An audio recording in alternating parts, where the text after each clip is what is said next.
सब तो पहला थोड़ा सारिਆਂ ਦਾ बहुत धन्यवाद कि तुसी इत्थे पहुंचे। बारिश का समय और माफ़ी चाहना कि थोड़ा असी लेट हो गए, 11 बजे का टाइम सीगा।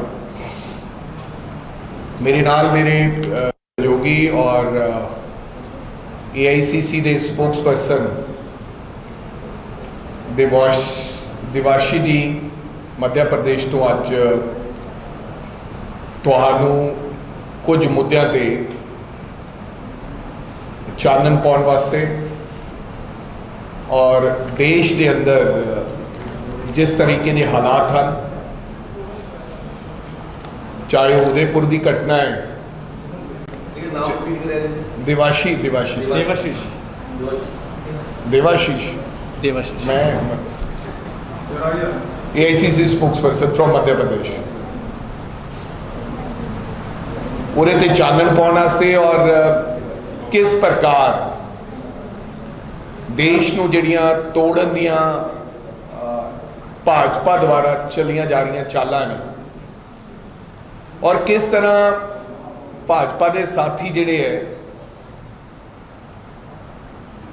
उन्हां दे अपने नज़दीकी साथी इन्हां तमाम घटनाक्रम दे विच इनवॉल्व ने, चाहे उदयपुर की घटना है, चाहे वो जम्मू कश्मीर की घटना है, या देश के होर किसी कोने दे विच जो भी घटनाक्रम होए है, और किस तरह अतवादी संगठन के नाल भाजपा की सीधी इनवॉल्वमेंट है और सबूतां के आधार पर, तथ्यां के आधार पर अज देश भर दे विच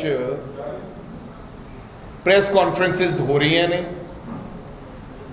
और ऑल इंडिया तो स्पोक्स पर्सन साडे अलग अलग देश के कोनियां दे विच प्रेस कॉन्फ्रेंसिस कर रहे हैं।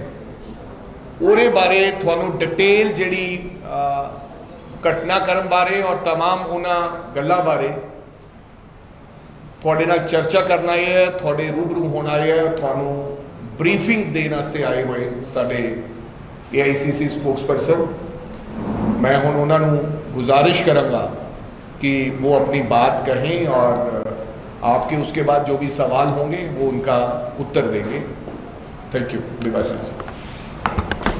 Thank you Raja Pradhan ji. सबसे पहले तो आप सभी लोग यहाँ उपस्थित हुए उसके लिए धन्यवाद। सभी को नमस्कार, सत श्री अकाल। आज सबसे पहले अपनी बात रखने से पहले जो लोग हम संजो आबे जी जिनकी हत्या कर दी गई उनको श्रद्धांजलि, साथ ही साथ अमरनाथ यात्रा में जो लोग बादल फटने की वजह से जिनका दुखद निधन हो गया उन सबको श्रद्धांजलि।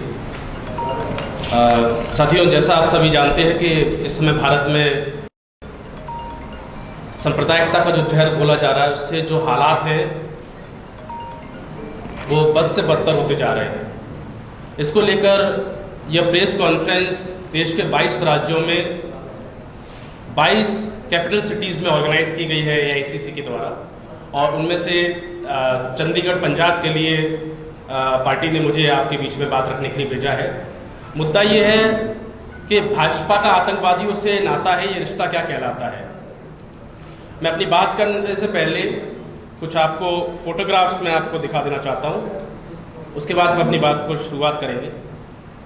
मुझे लगता है कि आप सब लोगों ने सोशल मीडिया के माध्यम से ये फोटोग्राफ्स वैसे देख ही लिए होंगे, लेकिन फिर भी है ना सर।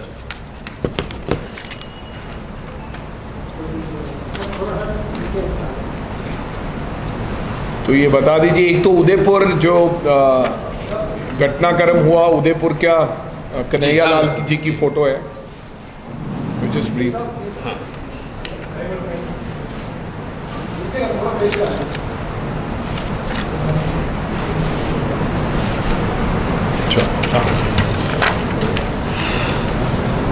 तो कांग्रेस पार्टी ने हमेशा देश की जब से देश की आज़ादी की लड़ाई लड़ी है और देश को आज़ाद कराया है, हम लोगों ने कभी भी इंटरनल सिक्योरिटी और आतंकवाद के मुद्दे पर राजनीति नहीं की।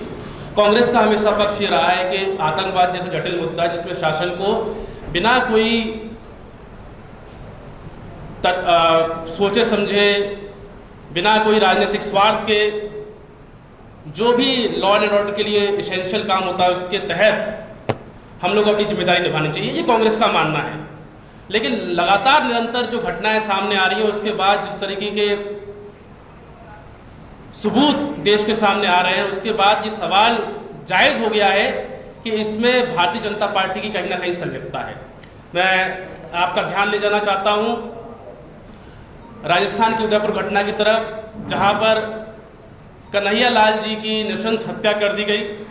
तमाम तरीके की बातें हुई, देश भर में एक माहौल उत्पन्न हुआ। लेकिन उसके बाद जो फोटोग्राफ्स आए, जो आरोपी है मोहम्मद रियाज अतरी भारतीय जनता पार्टी के घोषित कार्यकर्ता हैं। उनके भारतीय जनता पार्टी के कई नेताओं के साथ सोशल मीडिया पे फोटोग्राफ्स मौजूद हैं। इसके अलावा जम्मू कश्मीर में ग्रामीणों द्वारा 2 आतंकवादियों को पकड़ा गया। इनमें से जो एक आतंकवादी है तालिब हुसैन शाह, यह वहां जिले के सोशल मीडिया का हेड, आईटी सेल का हेड, भारतीय जनता पार्टी का कार्यकर्ता निकला। इसने बकायदा जो भारतीय जनता पार्टी के नेताओं के साथ में सदस्यता ली। इनकी जो तस्वीर है, जो आतंकवादी जो जम्मू कश्मीर से मिला है, उसकी जो तस्वीर है वो देश के गृह मंत्री के साथ भी है। देश के गृह मंत्री के साथ इनकी तस्वीर है। सर नाम क्या है इसका? तालिब, इनका नाम है तालिब हुसैन शाह। तालिब हुसैन शाह। तालिब हुसैन शाह तालिब हुसैन शाह की तस्वीर भारतीय जनता पार्टी के और देश के गृह मंत्री के साथ में इनका फोटो पाया जाता है। और भारतीय जनता पार्टी इस मुद्दे पर कुछ भी कहने से बच रही है। इसके साथ साथ एक और तीसरी घटना हमारे सामने आई। अमरावती में जो केमिस्ट उमेश कोले थे, उनकी हत्या कर दी जाती है। उनका जो आरोपी निकला इरफान खान वहां के जो सांसद हैं, निर्दलीय सांसद हैं हालांकि, नवनीत राणा जी और उनके हस्बैंड, इन दोनों के लिए उनका कार्यकर्ता था और इन दोनों के लिए प्रचार किया 2019 के चुनाव में। ये उसके सोशल मीडिया प्रोफाइल का फोटोग्राफ है। यह वही नवनीत राणा है जिनके बारे में आप सब लोगों ने मीडिया रिपोर्ट में सुना था जब हनुमान चालीसा वाला प्रकरण हुआ था। ये भी भारतीय जनता पार्टी के क्लोज आने का प्रयास कर रही है। जी, नवनीत राणा से जुड़ा हुआ। नवनीत राणा जी ने पहले दिन से ये प्रयास किया जब ये हत्या हुई कि वो किस तरीके से जो विक्टिम की फैमिली है उसके साथ में है।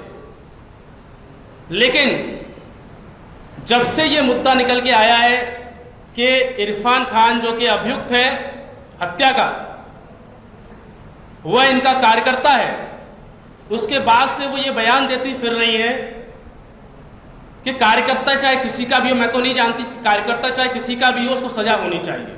निश्चित तौर पर किसी भी पार्टी से संबंधित व्यक्ति हो, किसी भी धर्म का हो, किसी भी जाति का हो, कानून को उसके विरुद्ध जो कानून संबद्ध कार्रवाई वो करनी चाहिए। लेकिन मैंने आपको ये 3 प्रकरण बताए। पहला उदयपुर की घटना हुई, दूसरा जम्मू कश्मीर से आतंकियों का पकड़ा जाना, तीसरा अमरावती का हत्याकांड। इन तीनों मुद्दों पर जो देश में इस समय आग लगी हुई है और इन तीनों ही इश्यूज में जो अक्यूज्ड है, जिन पे हत्या का आरोप है, उनका कहीं ना कहीं भाजपा से सांठगांठ या उनका कार्यकर्ता होया पाया जाना एक संदेह की स्थिति पैदा करता है। इस पर भारतीय जनता पार्टी जो अपने आप को छद्म राष्ट्रवाद का सबसे बड़ा ठेकेदार बताती है, वह अभी तक भी बयानबाजी के दौर से बाहर नहीं आ पाई है। जैसा आपको पता है कि दोनों ही राज्यों में, दोनों ही घटना में, चाहे जम्मू कश्मीर की इश्यू हो चाहे उदयपुर का इश्यू हो, इन दोनों ही मामलों में और तीसरे मामले में भी एनआईए का इन्वॉल्वमेंट है। कांग्रेस पार्टी ये चाहती है कि जो भी भारतीय जनता पार्टी के नेताओं के साथ में इनकी संलिप्तता सोशल मीडिया पे फोटोग्राफ्स के माध्यम से दिखी है, उसकी एनआईए के द्वारा प्रॉपर जांच होनी चाहिए। ये हमारी डिमांड है।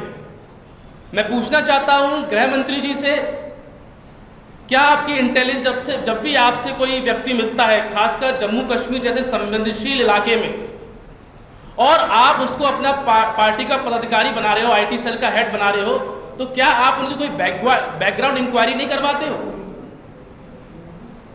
मैं एक और सवाल पूछना चाहता हूं कि बैकग्राउंड इंक्वायरी नहीं कराने के बावजूद आपके जो लोकल के नेता हैं, जो उनको बढ़ा रहे हैं, क्या आपने उनसे कभी जवाब तलब किया? कांग्रेस पार्टी को ये लगता है कि इस मामले में गहरी साजिश की बू आ रही है।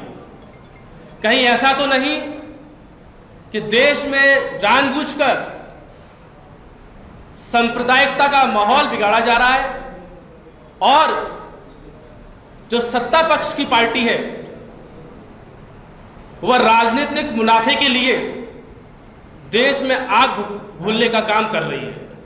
कांग्रेस पार्टी चाहती है कि इसकी निष्पक्ष जांच सुनिश्चित की जानी चाहिए और केवल इन 3 मामलों से ये बात खत्म नहीं हो जानी चाहिए। इसके अलावा पूर्व में भी इस तरह के प्रकरण आए हैं जिसमें यह साबित हुआ है कि भाजपा का आतंकवादियों से नाता है।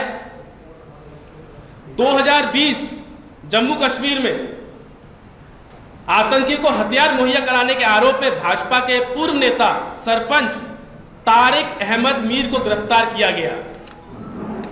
तारिक अहमद मीर हिजबुल कमांडर नावेद बाबू को हथियार देने का आरोपी था और इसकी जो संलिप्तता है वह डीएसपी देवेंद्र सिंह के साथ थी। यह बात एनआईए ने भी पुष्टि की है कि यह व्यक्ति जिसका नाम तारिक अहमद था, यह देवेंद्र सिंह का सहयोगी रहा है। देवेंद्र सिंह वही है जो पुलवामा हमले में जिनको बर्खास्त किया गया, बाद में गिरफ्तार किया गया और आज तक भी देश को यह जानकारी नहीं मिली है कि भाई 200 किलो आरडीएक्स आया कहां से। अगर इस बात की जांच हो जाती तो मुझे लगता है देश के सामने जो शहीद सैनिक जो हुए थे उनके परिवारों को और देश की जनता को इसके जवाब मिल पाते, लेकिन दुर्भाग्यपूर्ण इसके जवाब अभी तक नहीं मिल पाए। इसके अलावा वर्ष 2017 में एटीएस ने 11 संदिग्ध लोगों को गिरफ्तार किया गया था जिन पर यह आरोप था कि यह देश की जासूसी कर रहे हैं। इनमें से एक भारतीय जनता पार्टी के आईटी सेल का कार्यकर्ता ध्रुव सक्सेना था। इसके अलावा 2019 में मध्य प्रदेश में ही टेरर फंडिंग के आरोप में बजरंग दल के नेता बलराम सिंह की भी गिरफ्तारी हुई थी। वर्ष 2017 में भाजपा नेता निरंजन होजाई, इनको भी टेरर फंडिंग के मामले में गिरफ्तार किया गया था।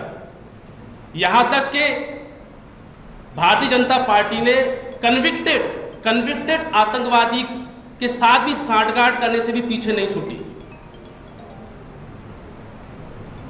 मजूर असद के शागिर्द मोहम्मद फारूक खान को जम्मू कश्मीर में श्रीनगर से वार्ड नंबर 33 से टिकट दिया गया। मैं आपको बता देना चाहता हूं कि मोहम्मद फारूक खान सिद्ध आतंकवादी है, कन्विक्टेड क्रिमिनल है, जो जम्मू कश्मीर लिबरेशन फ्रंट के लिए काम करता था।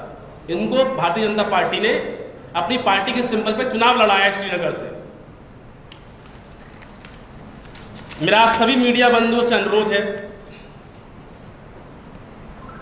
कि देश के इन हालातों पे देश के गृह मंत्री और देश के प्रधानमंत्री का अभी तक भी कोई वक्तव्य नहीं आया है। देश के प्रधानमंत्री जो किसी सेलिब्रिटी को उंगली में चोट लग जाए तो उससे दुखी हो जाते हैं, विश्व पटल पे कोई छोटी सी घटना है उस पर दुखी हो जाते हैं।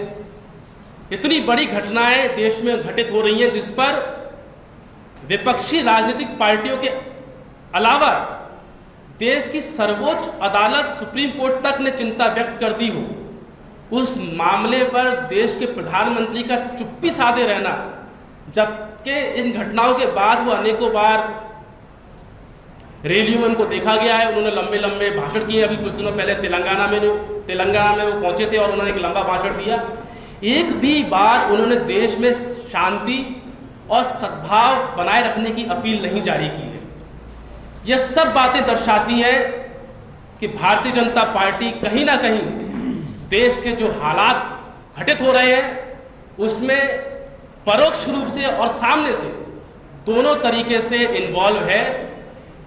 आग लगाने वाले भी ये, आग को भड़काने वाले भी ये और आग पर रोटी सेकने वाले भी ये।